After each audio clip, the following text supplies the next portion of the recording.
안녕하세요. 맘세종TV의 그레이스예요.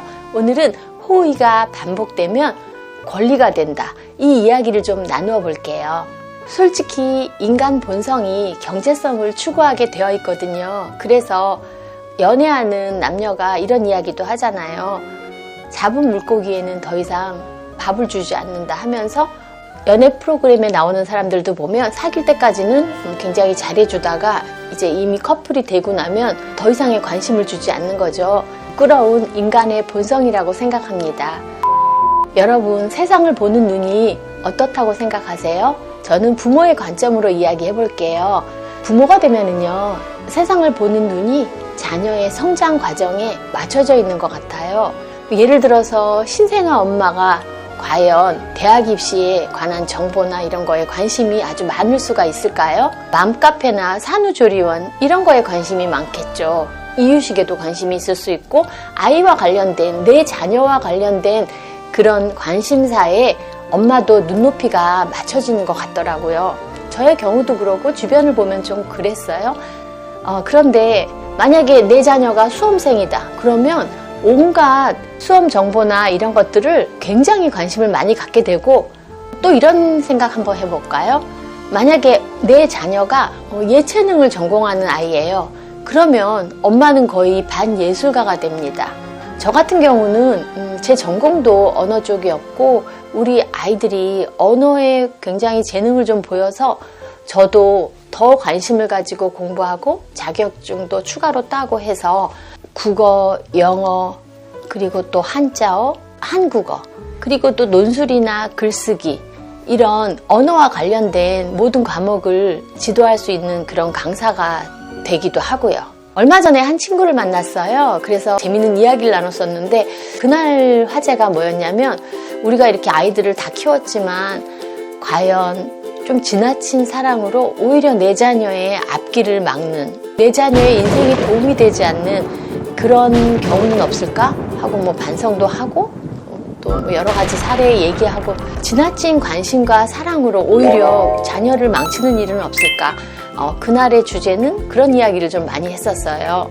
요즘 보면은요, 청춘 남녀의 취업, 연애, 결혼 이런 것들이 어려워지는 사회라고 하고, 특히 결혼까지 어렵게 했더라도 육아 문제가 굉장히 절실하잖아요. 딩크족을 선택한다면 전혀 문제가 없겠지만 자녀를 낳았을 때는 주로 요즘 외벌이가 없기 때문에 한 가정의 커다란 문제로 이 육아 문제가 대두됩니다. 그래서 관련되는 사회적 문제가 황혼 육아인데요. 부모들이 내 자식을 다 키워놓고도 내 자식이 또 그 자녀 때문에 힘들어하면 분명 그 길이 어려운 걸 알지만 나 몰라라 하지 않고 황혼 육아의 길로 접어든 것 같아요. 저의 지인도 황혼 육아를 하는 분이 계시는데요. 아들, 며느리, 그리고 딸, 사위. 처음에는 그들이 우리 엄마 최고, 우리 장모님 최고 하면서 날마다 엄지척하고 진심으로 감사를 했죠. 하지만 그 감사는 점점 시간이 가면서 당연한 것이 되어버린다고 하더라고요. 힘들게 일하고 들어온 아이들이 좀 안쓰러워서 어느 날 서비스 차원에서 저녁밥을 준비해서 차려줬대요. 그랬더니 아이들이 너무 좋아하면서 잘 먹더라는 거예요. 그런데 그런 일들이 하루 이틀 반복되다 보니까 이젠 아주 당연히 짱번이 되어 있더라는 거죠. 하물며 그 저녁을 준비하기 위해서 시장에도 가고 이렇게 지출이 있을 거 아니에요. 그것도 모른 척 하더래요. 근데 자식한테 굳이 생색을 내나 싶어서 그거는 좋다 이렇게 생각을 했다는데요. 정말 심각한 건 어느 날 손주가 유난히 보채고 많이 놀아달라고 했대요. 그래서 저녁 준비를 못했는데 집에 돌아온 자녀들이 배고픈 티를 팍팍 내면서 짜증까지 부리더래요. 완전히 호의가 반복되었더니 권리가 된 아주 명확한 사례죠. 시간이 가면 갈수록 감사함은 정말 1도 남아있지 않고요. 부탁거리, 불평거리만 늘어나게 되더래요. 그래서 이러다가는 좋은 일 하다가 오히려 자식하고 관계만 안 좋아지는구나 하고 참 후회를 했더라는 이야기를 전해 들었습니다.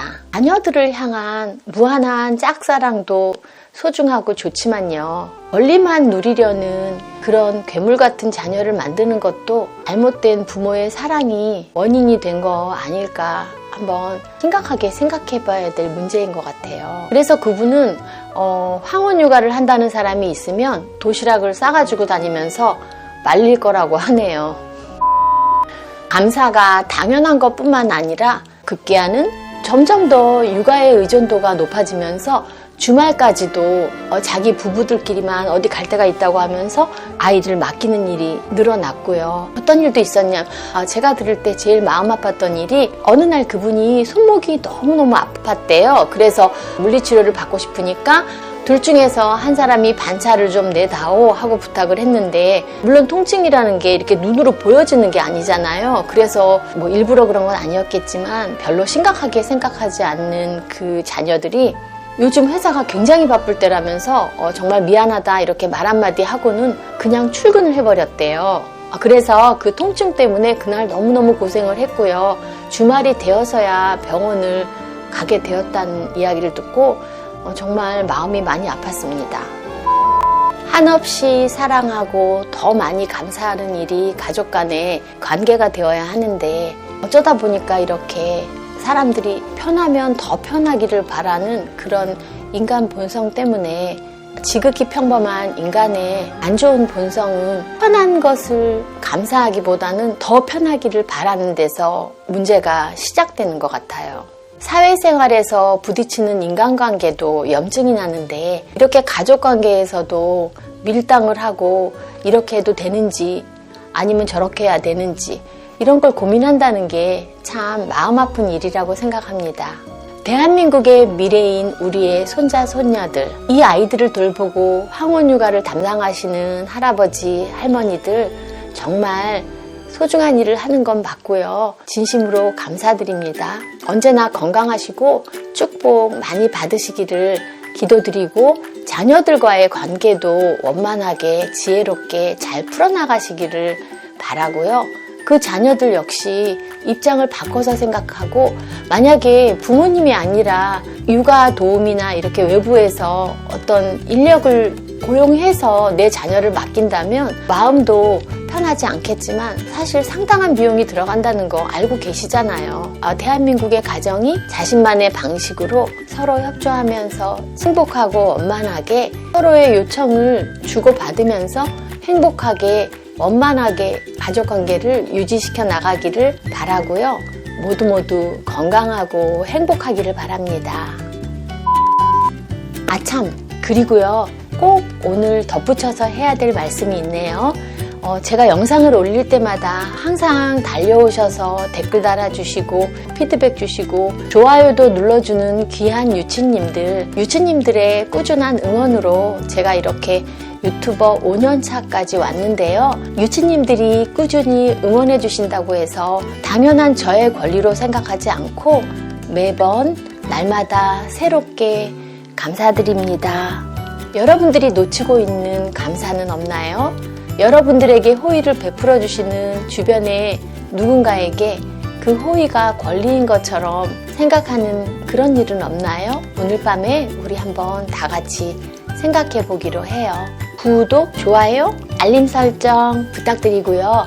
공부, 공유도 부탁드릴게요. 자주님들 자주 오세요. 안녕.